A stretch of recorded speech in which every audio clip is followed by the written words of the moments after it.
I was born with aortic stenosis, and so as I was growing up, between 3 months and 17, I had open heart surgery 4 times. I had always been told that correcting this aneurysm was a very risky surgery, so always kind of stuck between a rock and a hard place.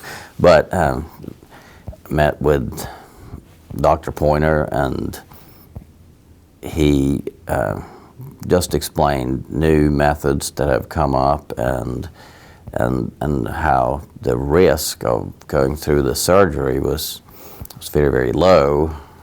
And so it just occurred to me, it's like, how can I not do this? Yeah, I mean, it was not 2 weeks, and I showed up at Erlanger at 5 a.m. one morning, and here I am. I went through rehab at the Erlanger Cardiac Rehab Center, and started walking more and more, and started getting back to running, and then it was 6 months and 5 days later, or after the surgery, that I finished the Four Bridges half marathon here in Chattanooga.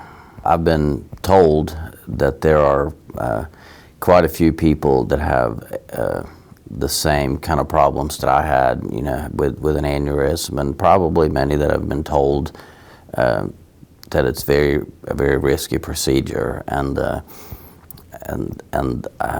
with new methods that are being used probably in the past 5-10 years, the risk has dropped dramatically. And even though it's not that much fun to go through open heart surgery and the recovery that follows, when you have a big aneurysm, it's like having a hand grenade in your body, and not having that is pretty remarkable.